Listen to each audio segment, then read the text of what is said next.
Nem toda a história é contada de maneira narrativa, assim como eu conto qualquer caos que acontece na minha vida.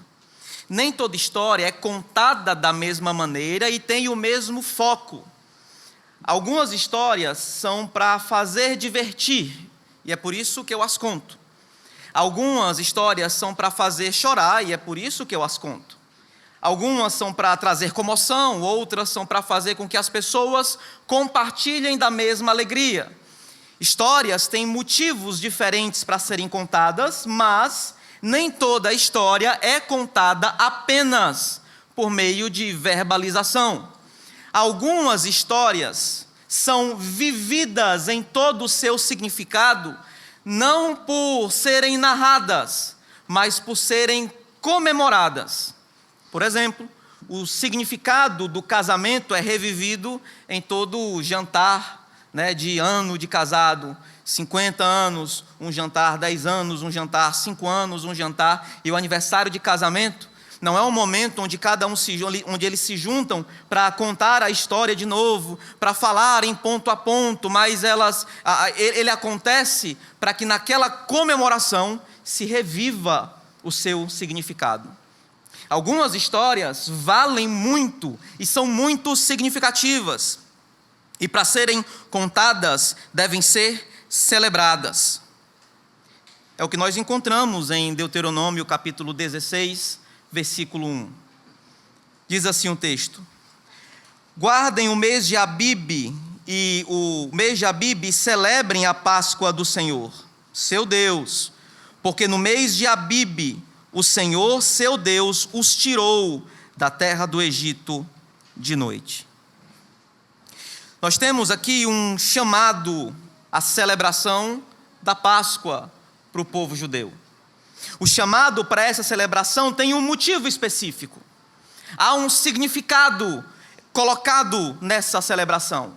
É porque Deus os tirou do Egito, e é por isso que vocês devem manter essa celebração viva no meio de vocês. Ano após ano celebrem a Páscoa, porque Deus tirou vocês do Egito. A celebração aqui, então, tem um significado próprio. A Páscoa toma todo o seu significado dentro de uma história. A história da saída do povo de Israel do Egito em direção à terra prometida. A Páscoa é uma dessas histórias que devem ser celebradas para serem vividas em todo o seu significado. Há uma história para celebrar. E é sobre isso que eu quero falar. Sobre como também temos uma história para celebrar. E eu quero mostrar para você o significado dessa Páscoa e como nós celebramos esse significado também em 4 pontos. Em primeiro lugar, eu quero falar para você sobre a história antes da celebração. Em segundo lugar, eu quero mostrar para você a celebração da superioridade de Deus. Como essa Páscoa diz respeito ao fato de Deus ser superior a todos os deuses do Egito. Em terceiro lugar, eu quero falar da celebração da redenção do povo de Deus. Em como essa Páscoa diz respeito ao modo como o próprio Deus, com mão poderosa, tirou o povo de Israel do Egito e o levou pelo deserto em direção à terra prometida. E em último lugar, eu quero dizer que nós também temos uma história para celebrar. E isso fala do nosso Deus como sendo superior e do nosso Deus agindo também na nossa vida, nos redimindo e nos tirando do nosso Egito para nos levar com Ele. Amém? Tudo que eu quero que você lembre, se você esquecer tudo que eu disse hoje, e você só se lembrar que a Páscoa, que o significado dela é sobre Deus tirando o seu povo de dentro do Egito, da escravidão, e levando o seu povo da escravidão para a terra prometida, para o lugar onde Ele seria o seu Deus, onde Ele regeria aquele povo. Se você lembrar só disso, que essa celebração diz respeito a Deus e a como Deus liberta o seu povo, para mim já é o suficiente. E o que eu quero que você faça comigo é preste atenção e no final que possamos celebrar juntos. Há uma história para celebrar, uma história bonita de redenção para nós celebrarmos também. Amém? Mas vamos lá. Se você sabe onde a Bíblia começa, você vai pensar em Gênesis capítulo 1, versículo 1. Eis que criou Deus todas as coisas. A terra começa a ser formada e ser organizada, ela está sendo ordenada. Do capítulo 1 ao capítulo 2, nós temos Deus agindo no mundo, organizando coisa após coisa e colocando cada coisa no seu devido lugar. Mas algo acontece nessa narrativa a partir do capítulo 3. A serpente vem e há agora um momento de mudança, de quebra. Aquela ordem que era vivida não é mais vivida, o pecado entrou no mundo e com o pecado a morte que foi decretada aos humanos, aos seres humanos se desobedecessem. Ora, esse Adão e essa Eva que pecaram antes viviam em um ambiente de bênção. Disse Deus para eles que eles deveriam dominar a terra, dominar os animais da terra, dominar os peixes, dominar tudo, como sendo regentes dele nessa terra. Mas de repente eles se percebem não mais em um ambiente de bênção como Deus tinha prometido. Deus disse: bênção, eu declaro bênção sobre vocês, vocês são benditos. Deus os abençoou, diz o texto, e disse: sejam, dominem, façam, cresçam, multipliquem.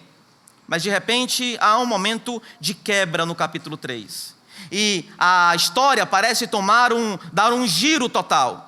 Não mais um ambiente de bênção é vivido, porque o próprio Deus amaldiçoou a terra da mesma maneira que amaldiçoou a serpente.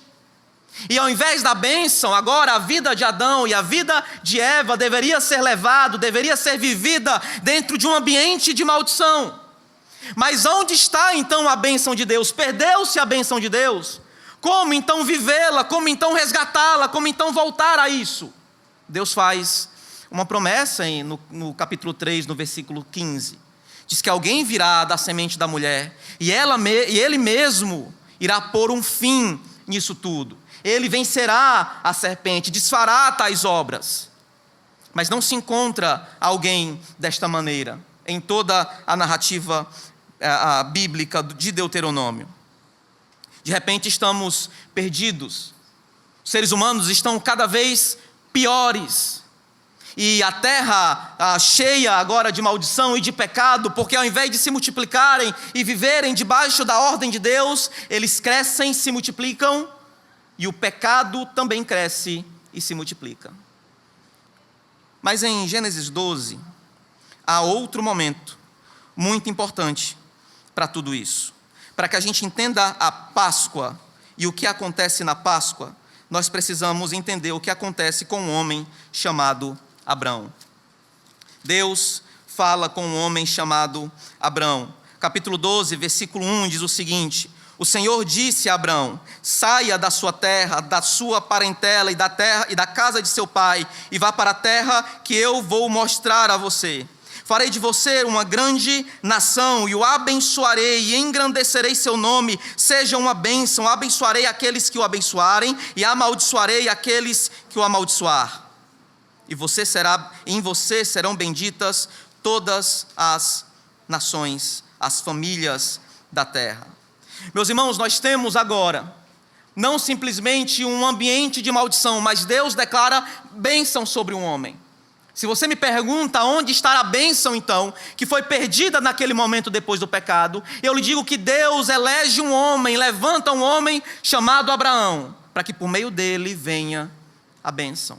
Nós temos contato então com um homem que seria abençoado por Deus e por meio dele, por meio da sua descendência, todas as famílias da terra seriam abençoadas. E Deus promete algo para ele, Deus promete descendência e Deus promete um território para esse homem.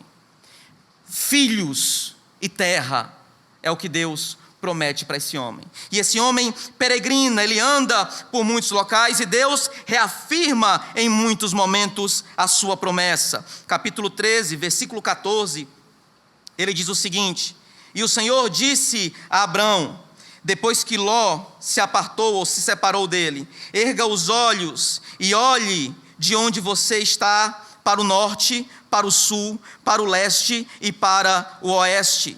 Porque toda essa terra que você está vendo, eu darei a você e a sua descendência para sempre. Farei a sua descendência como o pó da terra, de maneira que, se alguém puder contar o pó da terra, então será possível também contar os seus descendentes. Então se levante e percorra toda essa extensão. Deus reafirma a promessa. Promete filhos e promete terra para esse homem. Mas o que deveria ser apenas uma questão de uma narrativa gloriosa, parece que mais uma vez temos um momento de tensão e de mistério aqui. Se você olha para o capítulo de número 15, versículo de número 13, você vai ver Deus dizendo algo curioso. Então o Senhor lhe disse: fique sabendo com certeza que a sua posteridade será peregrina em terra alheia, será reduzida à escravidão e será afligida durante 400 anos. Mas eu castigarei a nação que os escravizar. Depois eles sairão com muitas riquezas, e você irá para junto de seus pais em paz. Será sepultado em boa velhice. Na 4ª geração voltarão para cá, e para a medida, porque a medida da iniquidade dos amorreus ainda não se encheu. Deus promete terra e Deus promete descendência. Mas de repente aquela descendência que seria abençoada viveria escravidão. Por 400 anos ela ficaria e seria escrava. E Deus diz que a descendência de Abraão, por mais que seja abençoada, viveria um período onde ela seria afligida durante muito tempo. Mas que Deus mesmo livraria esse povo, tiraria do cativeiro e o levaria para a terra que ele prometeu. Deus diz: esse povo será afligido, mas eu julgarei a nação que o afligir. Esse povo será preso, escravizado, mas eu julgarei esse povo que o escravizar e tirarei o jugo de sobre o meu povo, de sobre a sua descendência, porque eu decidi abençoar os seus descendentes.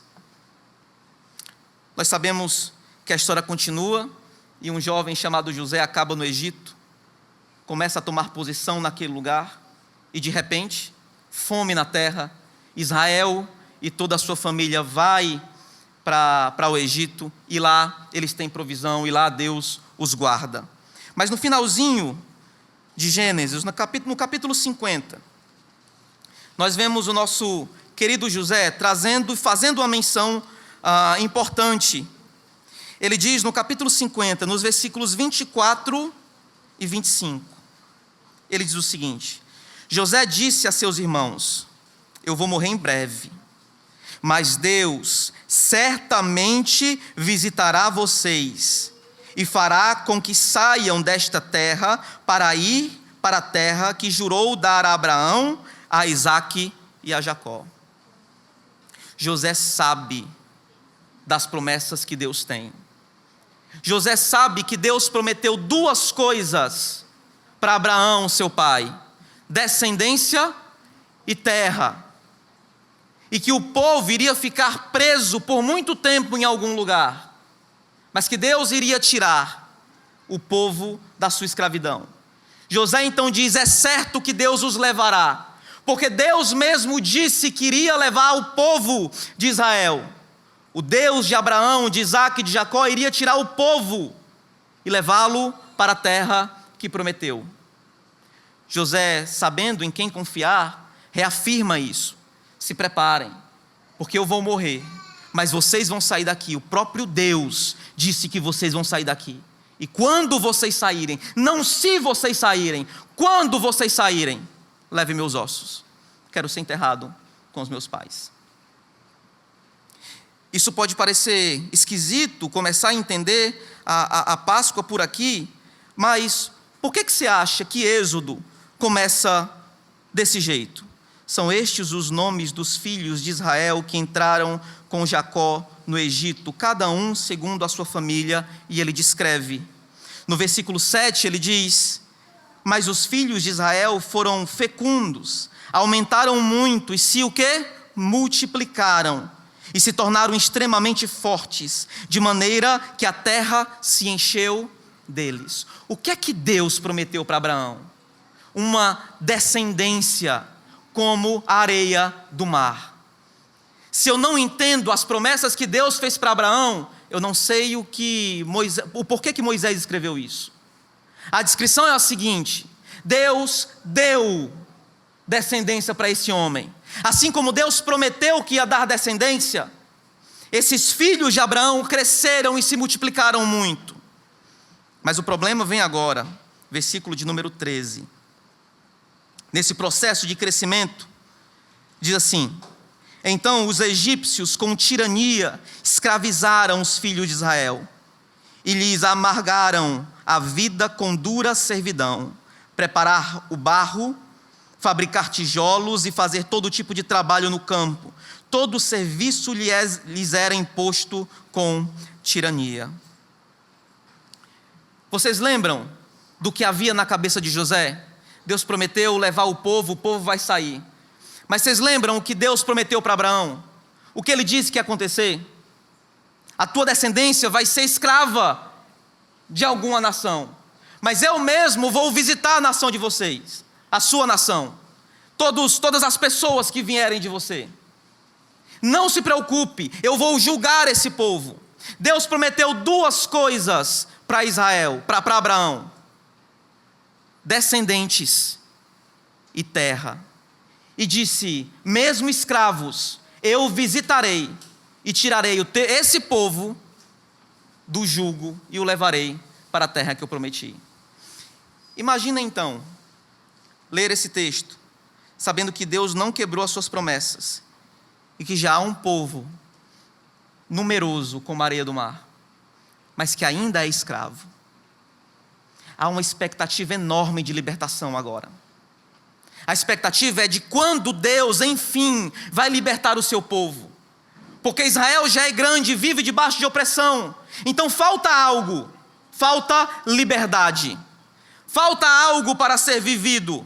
Falta libertação. Havia expectativa quanto à saída. Havia esperança quanto a isso.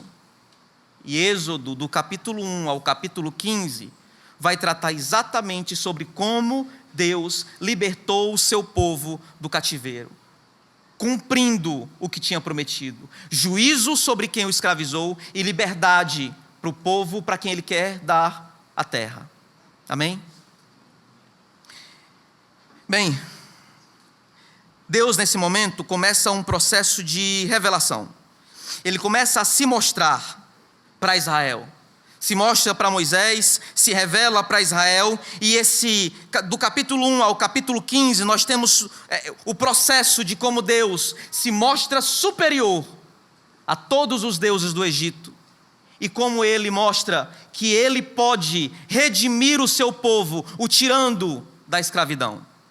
No capítulo 2, no versículo de número 23, você lê o seguinte: decorridos muitos dias, o rei do Egito morreu. Os filhos de Israel gemiam por causa da sua escravidão. Eles clamaram, e o seu clamor chegou até Deus.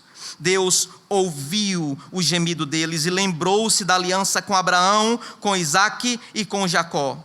E Deus viu os filhos de Israel e atentou para a situação deles. Durante muitos anos, aquele povo estava sendo escravizado. A expectativa, enquanto eles cresciam, é de que eles fossem libertos, porque o Deus de Abraão, de Isaque e de Jacó prometeu libertação. Toda a expectativa debaixo do jugo era que Deus fizesse algo, os libertasse, os livrasse. Mas por anos, nada acontece.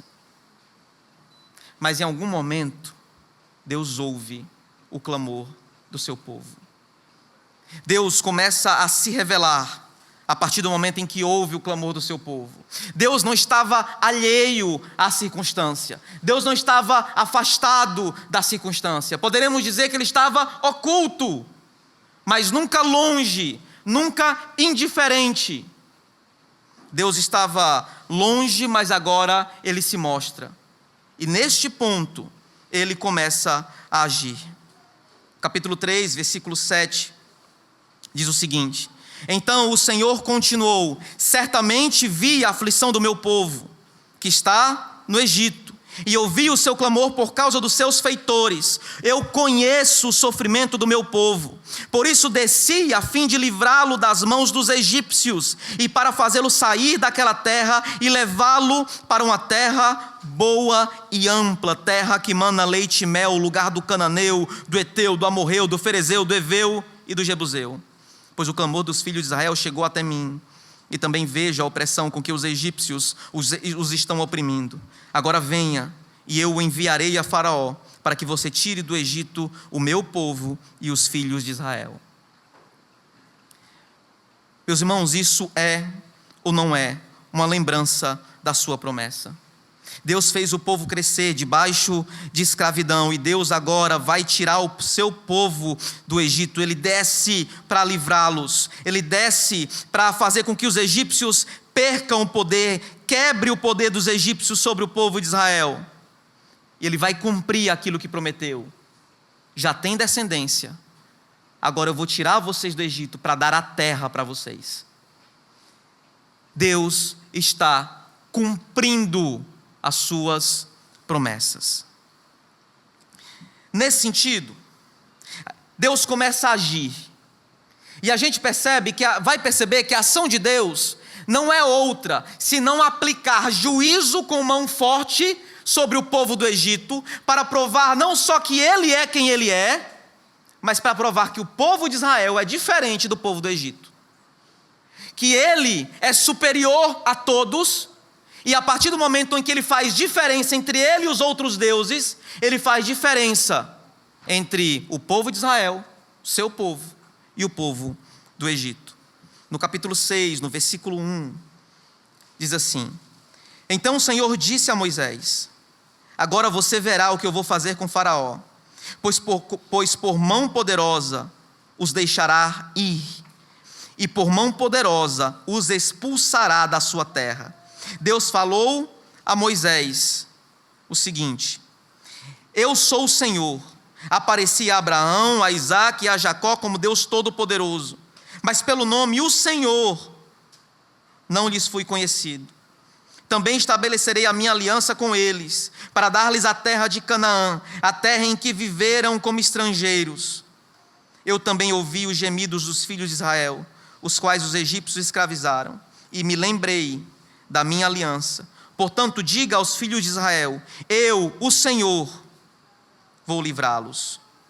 Vou tirá-los dos trabalhos pesados do Egito, vou livrá-los da escravidão, vou resgatar vocês com braço estendido e com grandes manifestações de juízo. Eu os tomarei por meu povo e serei o seu Deus, e vocês saberão que eu sou o Senhor, seu Deus, que eu os tiro dos trabalhos pesados no Egito. Eu os levarei para a terra que jurei dar a Abraão, Isaque e a Jacó. Darei essa terra a vocês como herança. Eu sou o Senhor. Deus começa um processo de mostrar quem Ele é. Ele diz: serei conhecido pelo meu povo desta maneira. Antes apenas desta, mas agora desta maneira serei conhecido. Deus então se propõe a se mostrar e a se revelar. E nesse processo de revelação, Ele traz juízo sobre o povo. Mas por que isso é importante? Por que afinal o juízo é importante? Mão forte, mão poderosa, descer com mão de ferro, mostrar quem é mais forte. Por que isso é importante?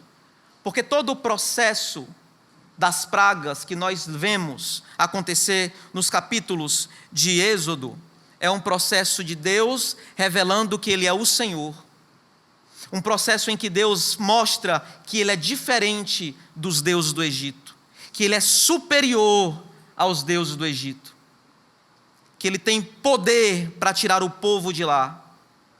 E a partir da diferença em que Ele faz entre Ele e os outros deuses, Ele faz diferença entre Israel e o povo do Egito. Por que eu entendo assim? Porque é assim que a narrativa acaba. Êxodo, capítulo 12, versículo de número 12. O texto diz assim: Porque naquela noite passarei pela terra do Egito e matarei da terra do Egito todos os primogênitos, tanto das pessoas como dos animais, e executarei juízo sobre quem? Todos os deuses do Egito. Meus irmãos, nós já estamos num texto que fala sobre a instituição da Páscoa. Nesse momento, estamos às portas da última praga. A ideia é que os egípcios vão perder os seus primogênitos, mas Israel será guardado.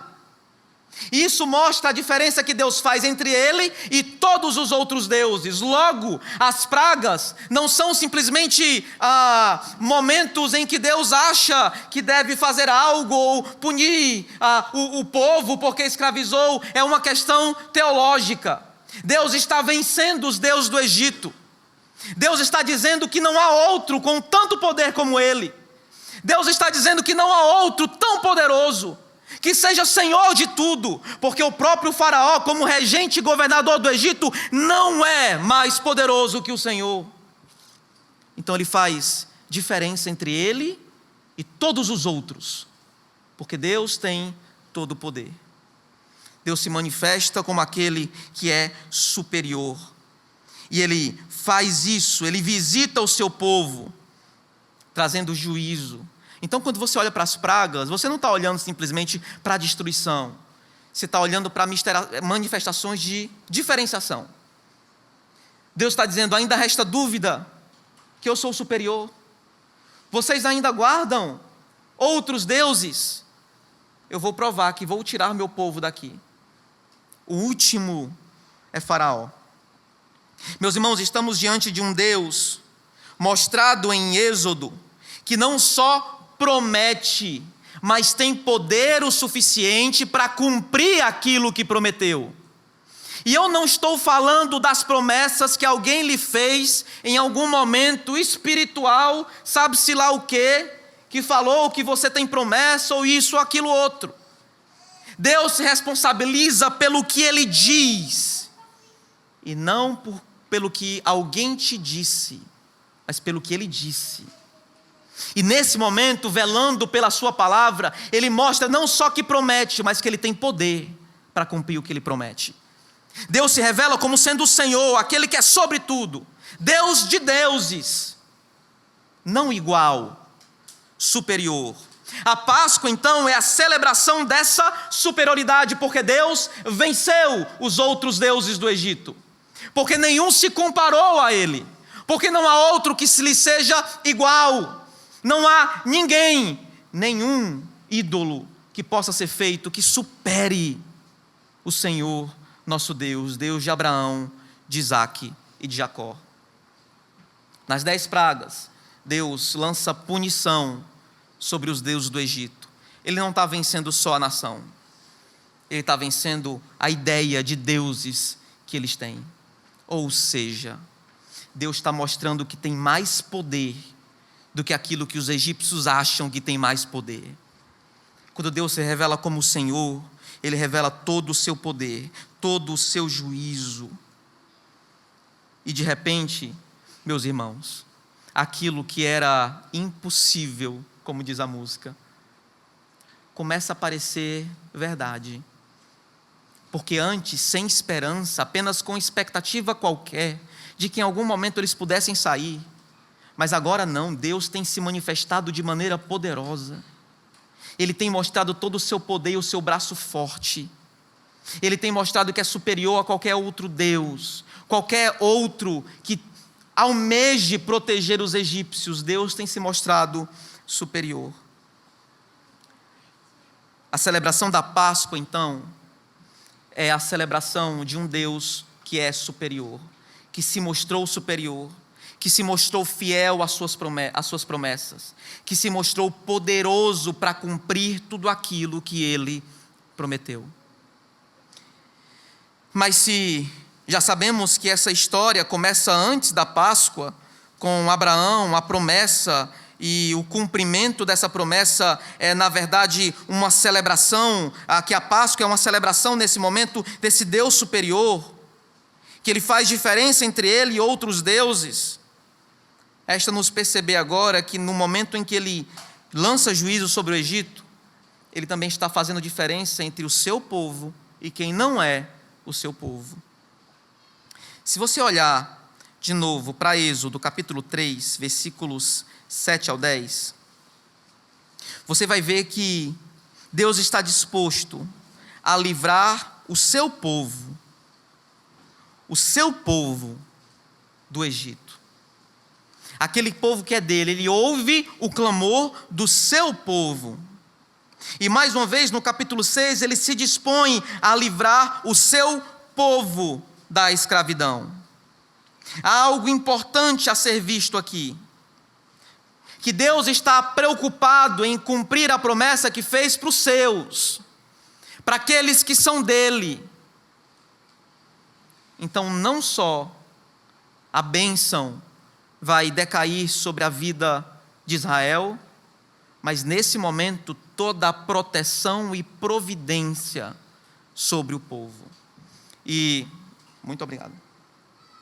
Eu vou derrubar? Será que eu vou derrubar? Obrigado.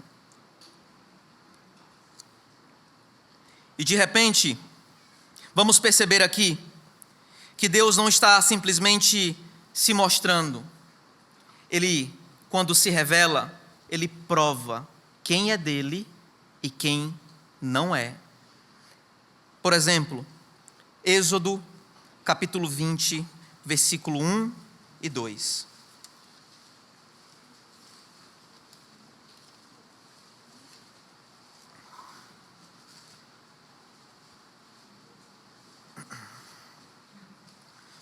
Olha só o que ele fala. Então Deus falou todas essas coisas. Eu sou o Senhor, seu Deus, que fiz o quê? Que tirei vocês da terra do Egito, da casa de escravidão. E depois vem os 10 mandamentos. O que é que Deus está fazendo aqui? A libertação do povo de Israel do Egito se transforma em um paradigma. Eles começam a analisar a sua vida posterior a partir daquilo que Deus fez. Então o que Deus está fazendo não é simplesmente uma retirada qualquer. Ele está trazendo para que esse povo agora seja caracterizado como povo dele. E a partir desse momento, muitos outros, após Êxodo, vão usar a saída do povo de Israel e o modo como Deus os tira de lá como paradigma, para que eles entendam não só o senhorio de Deus sobre Israel, mas todo o poder de Deus que está sobre o povo, para cumprir aquilo que o próprio Deus prometeu. Nós vemos isso em muitos momentos, em muitos outros textos. Mas de maneira ímpar, vamos voltar a alguns textos. Capítulo 12 de Êxodo.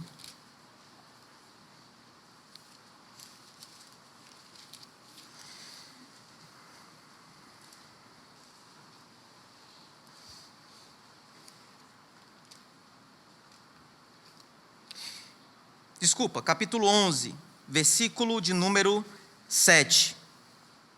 Diz assim o texto. Porém, versículo de número 6, fica melhor. Haverá grande clamor em toda a terra do Egito, como nunca houve antes. Nem haverá jamais. Porém, contra nenhum dos filhos de Israel, desde os homens até os animais, nem mesmo um cão rosnará, para que vocês saibam que o Senhor fez distinção entre os egípcios e os israelitas.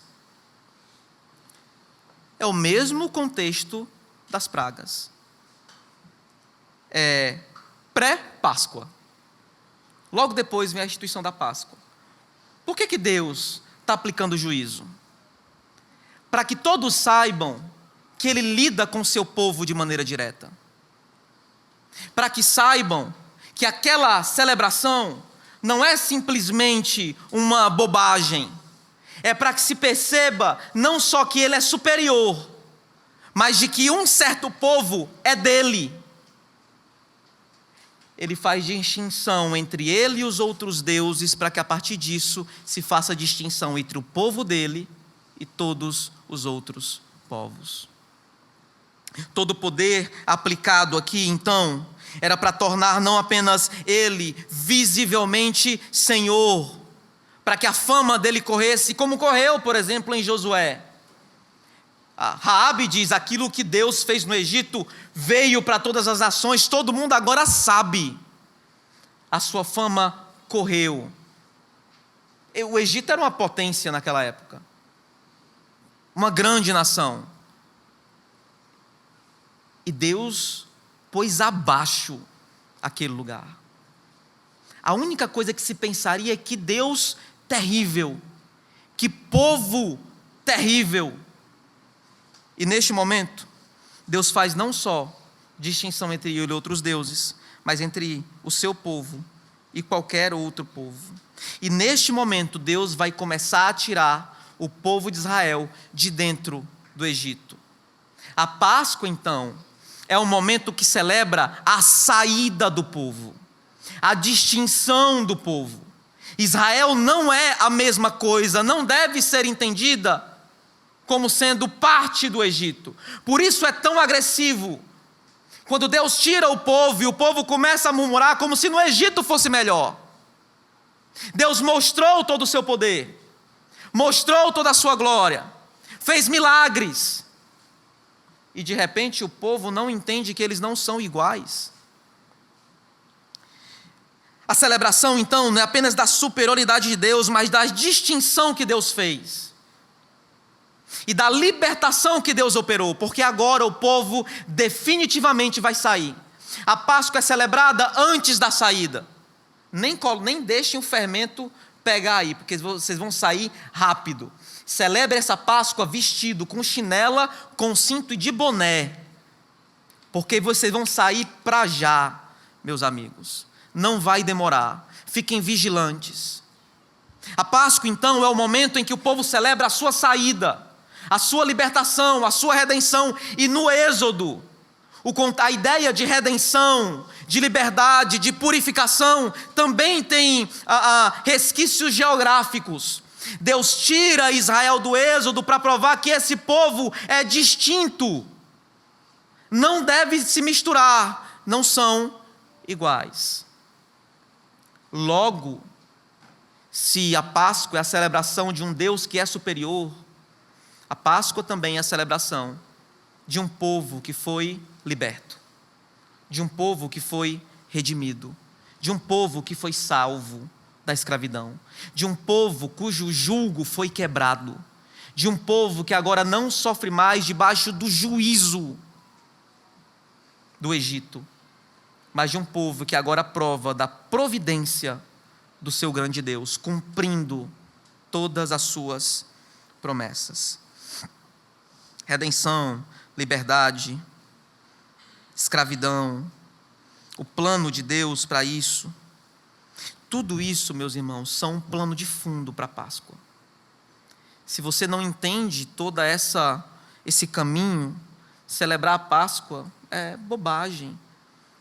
Nós não celebramos a Páscoa matando o cordeiro, a gente celebra o significado dela. E eu acredito que é essa a história que nós devemos celebrar hoje. Caminho para as minhas aplicações.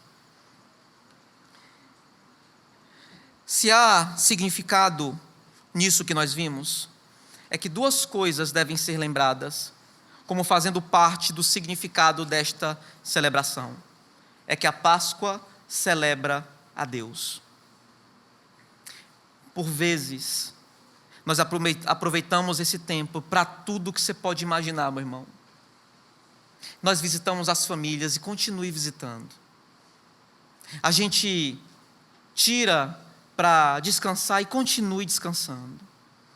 Mas não esqueça que há um Deus poderoso, que é conhecido como Senhor, que deve ser lembrado neste período. Em todos os períodos é importante, mas lembra que existem momentos em que a história pode ser contada de maneira diferente. Aproveite esse período para lembrar do poderoso Deus, daquele que tem poder para cumprir aquilo que prometeu, para guardar, para agir com providência, que se mostra grandioso.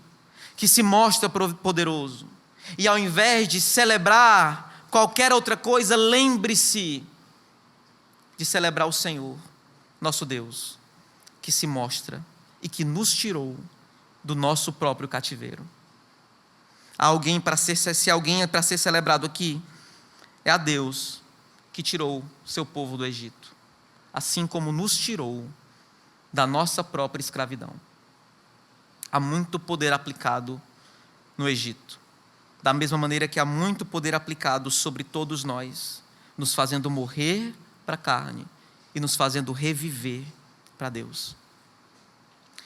Celebrem o Senhor.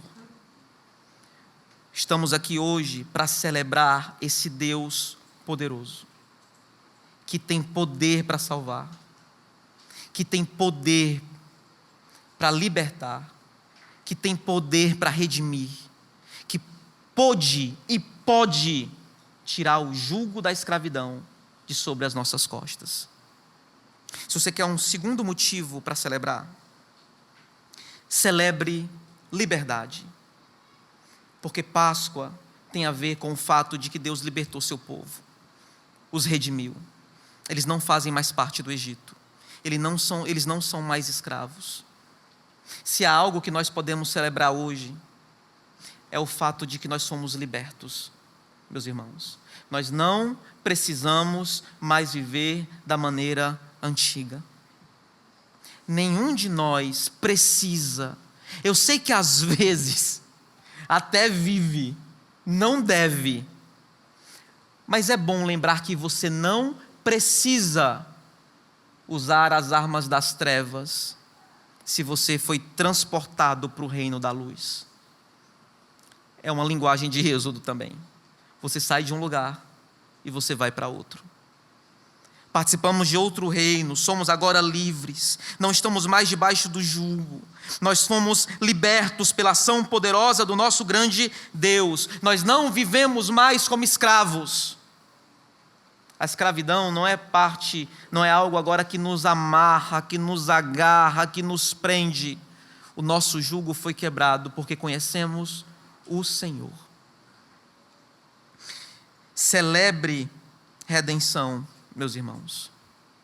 E se há alguma coisa para celebrarmos hoje, é essa história. A história de como Deus, de maneira poderosa, chegou a nós, nos visitou e nos libertou.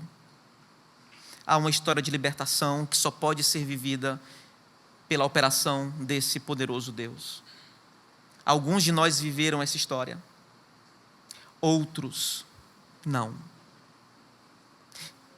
Se você quer viver como alguém livre, se você quer provar desta libertação, se você crê nesse Deus, como aquele que liberta do jugo do pecado, que tira do Egito, que transforma a vida, que agora nos faz viver segundo Ele, você também pode lançar toda a sua fé sobre Ele.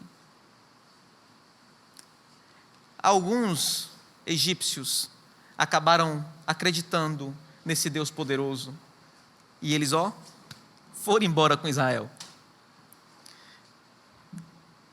A salvação para todos.